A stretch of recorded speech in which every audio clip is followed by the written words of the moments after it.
तार साहब, सबसे पहला सवाल तो आज साइफर केस में बानी पीटीआई और साबिक वजीर खारजा शाह महमूद कुरैशी साहब की जो बरीयत का मामला है, उनकी जो आज बरी किया गया है, ये मौजूदा हुकूमत के लिए कितना बड़ा झटका आप समझते हैं? और क्या ये आपके लिए सरप्राइज था या हुकूमत इसकी तवक्को कर रही थी? देखिए, इसकी तो बिल्कुल तवक्को तो नहीं की जा रही थी, मगर मैं ये समझता हूँ कि ये धचका है पूरे आपके जो डिप्लोमेटिक कोर का या फॉरेन ऑफिस का, एक कॉन्फिडेंशियलिटी का, एक सीक्रेसी का सिस्टम है साइफर का। देखिए, साइफर उसे कहते हैं जो कोडेड मैसेज बाहर से आता है और उसको कोडेड भेजा जाता है कि वो हाईली कॉन्फिडेंशियल होता है और उसको डी कोड किया जाता है और सिर्फ मुतलका अफराद तक पहुंचाया जाता है। तो ये ऑफिशियल सीक्रेट्स एक्ट की जो वायलेशन है, अब क्या वो कंडोन हो गई है और क्या अब ये जवाब बन जाएगा ऑफिशियल सीक्रेट्स एक्ट की वायलेशन करने वालों के लिए कि वो इस ऑर्डर को बतौर जवाब इस्तेमाल करेंगे? हम्म। तो ऑब्वियसली एक्सपेक्ट तो नहीं किया जा रहा था, मगर एक शख्स साइफर लहराता है और कहता है मेरे हाथ में साइफर है और इसके ये कंटेंट्स हैं।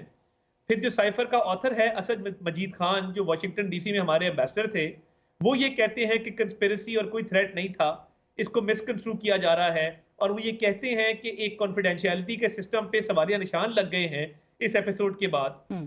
फिर एक ऑडियो आती है जिसमें साबिक वजीर आजम जो है इमरान खान साहब खुद कहते हैं कि हमने इसके साथ खेलना है हम्म। और एक पॉलिटिकल बयानिया बनाया जाता है।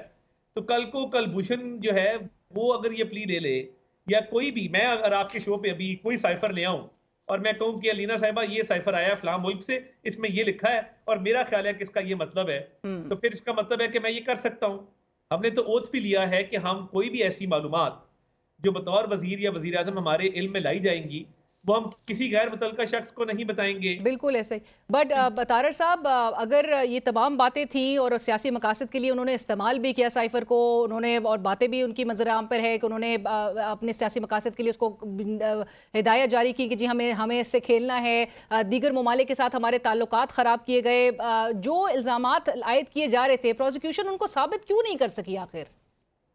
देखिए, मैं ये समझता हूँ कि प्रोसिक्यूशन ने जितना केस मैंने देखा है, उनका तो केस बड़ा वेल प्रिपेयर्ड था और वेल आर्ग्यूड था।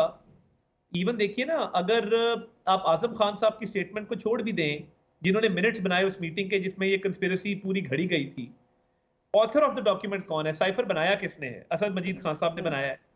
और असद मजीद खान साहब क्या कहते हैं?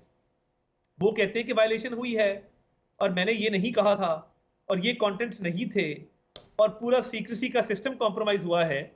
तो जो गवाहान के बयानात कलमबंद हुए, जो एविडेंस सामने आई, उसकी रोशनी में तो फैसला ठीक लगता था।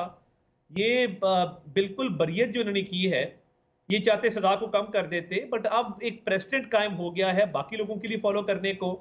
तो मैं समझता हूं कि ये केस में सुकम नहीं था। अभी भी प्रोसिक्यूशन के पास केस है अपील के लिए हम्म। और मेरी नाकस राय में तो उनको जाना चाहिए अपील में। मगर साइफर के ऊपर अब आज के बाद ऑफिशियल सीक्रेट्स एक्ट किसी पर इस मुल्क में लागू नहीं होगा। जिसका जो दिल चाहेगा वो करेगा।